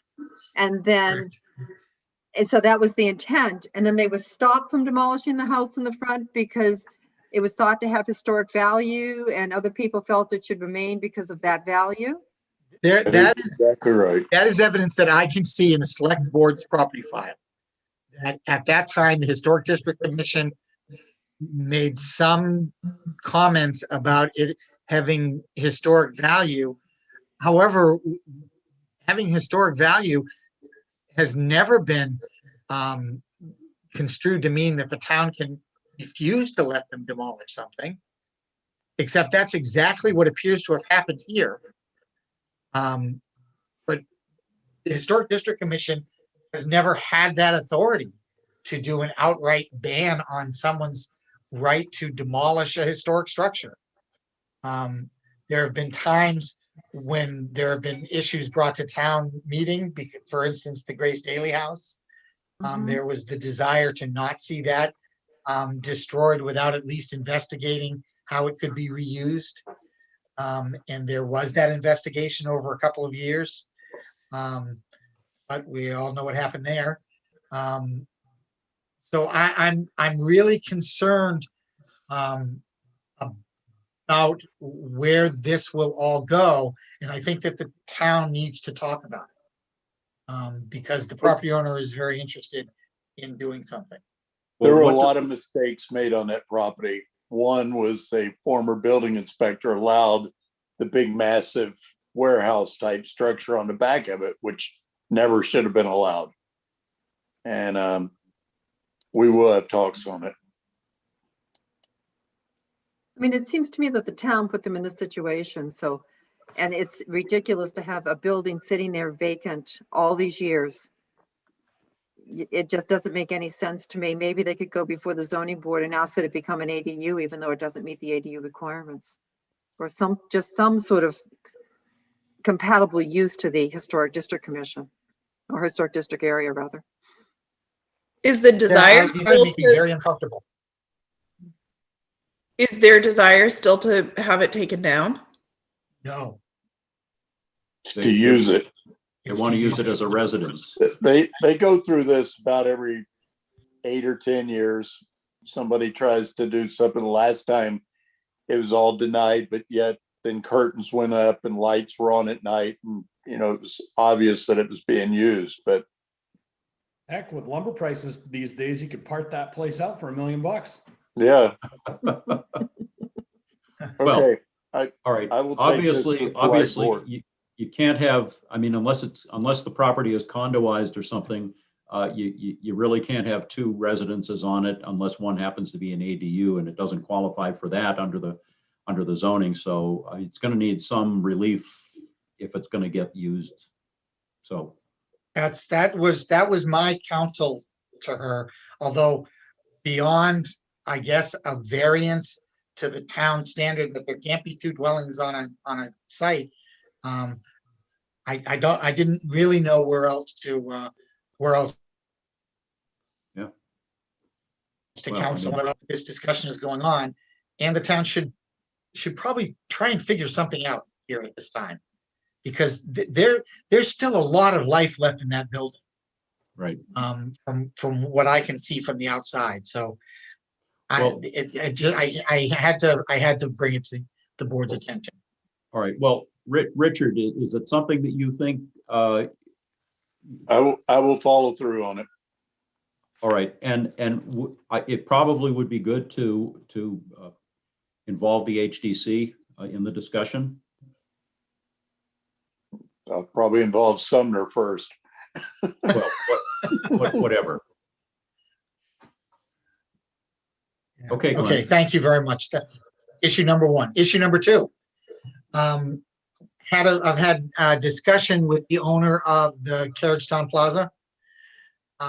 He has a prospective renter for two of the spaces, the former antique store and the space next to it. They are, however, they look joined in the front. If you go around the back of the building, it's where the building splits into this very odd V configuration. And he would,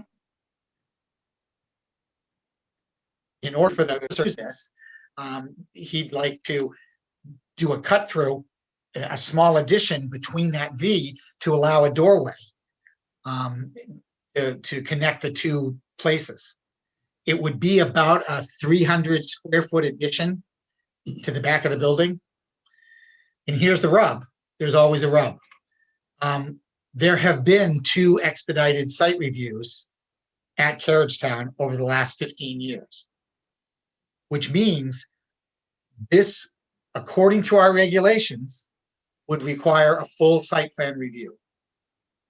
And I've got to tell you, I encourage everyone to drive behind the building and look at this very small area that they would like to change.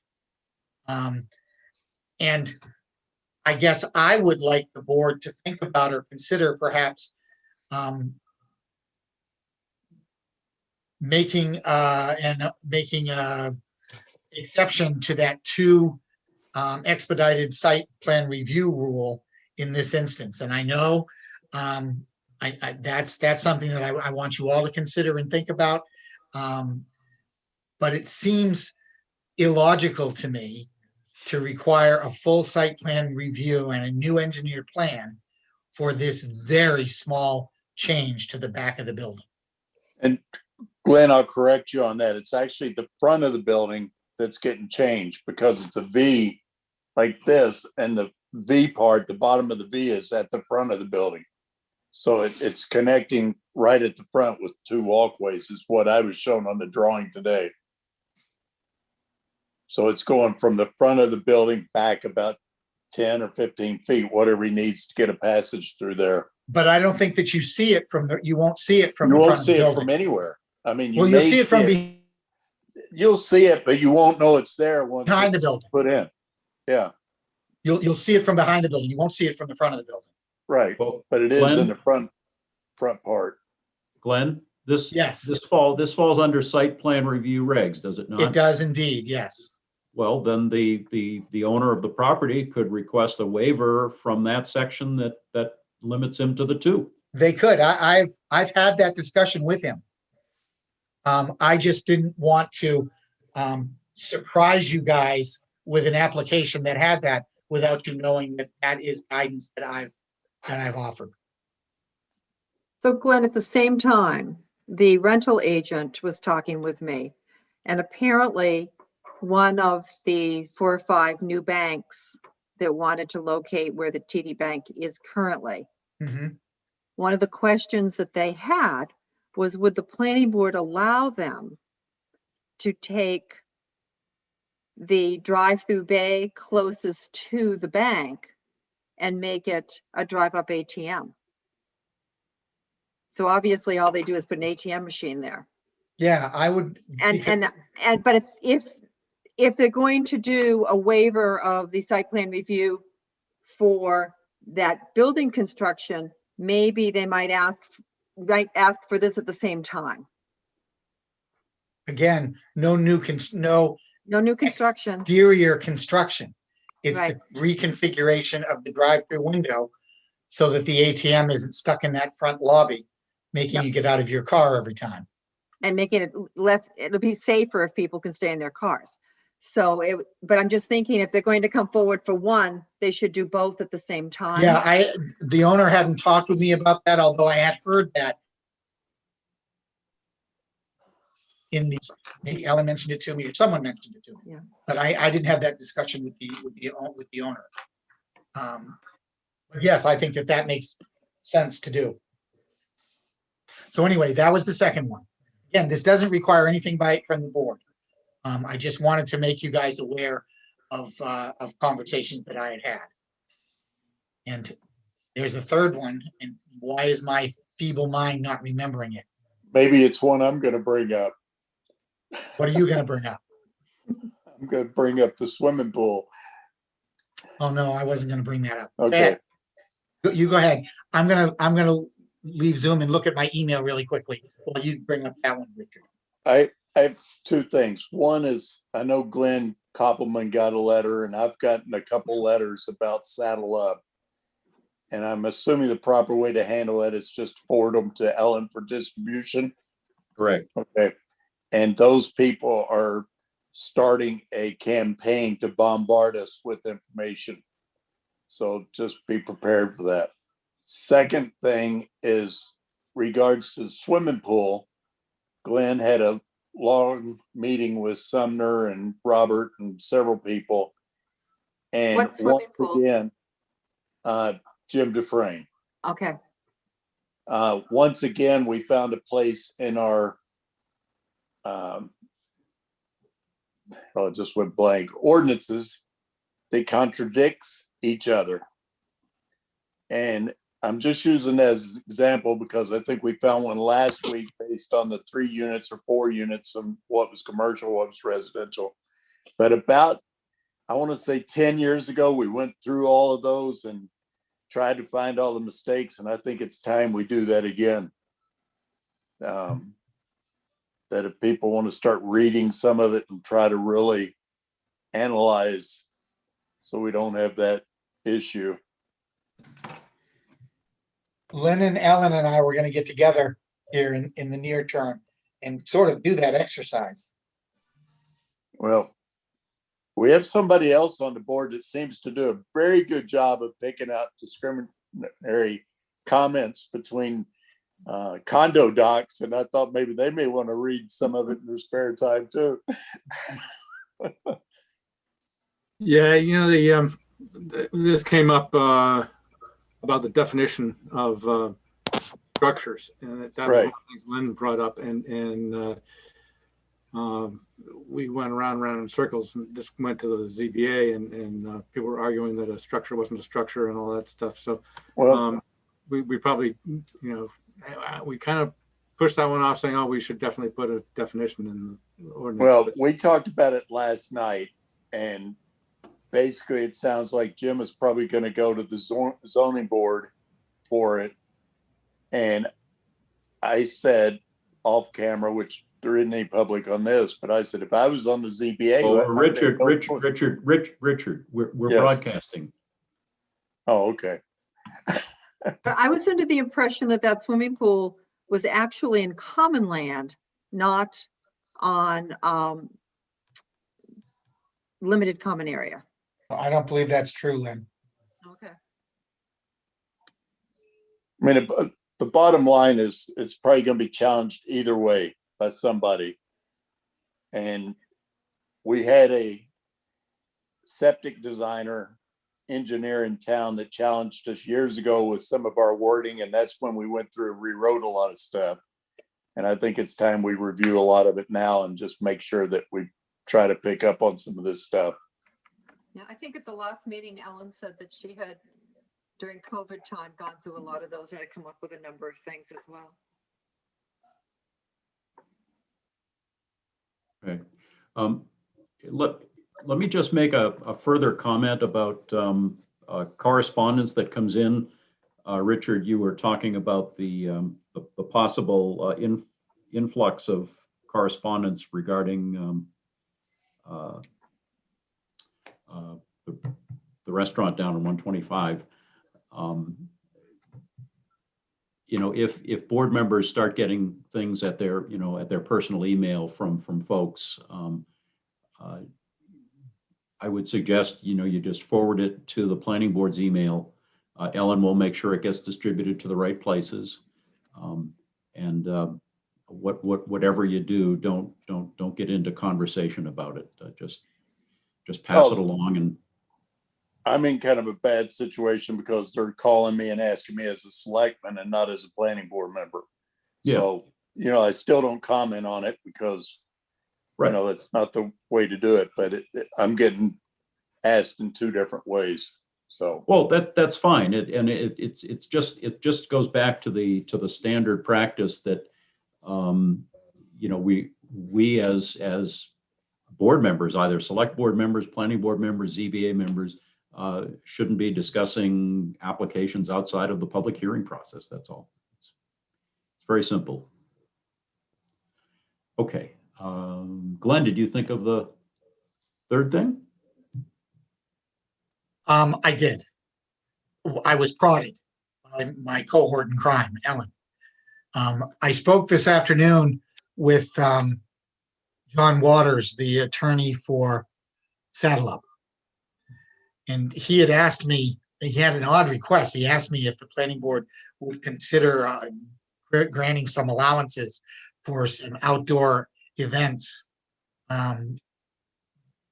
in advance of making a decision on the site plan review application that we have before us. And after a longer than necessary discussion, I made it clear to him that my opinion is the planning board can't say anything about such things until we render a decision on the site plan. I mean, we're in the midst of a site plan review process.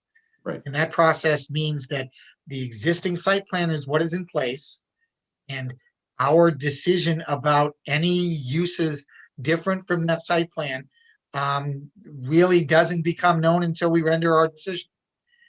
So I hope that I clarified that for him, that there was nothing the planning board could offer until we make a decision on the application. Right. I did say that. So the planning board doesn't do the special event, but anyway, that's the selectmen.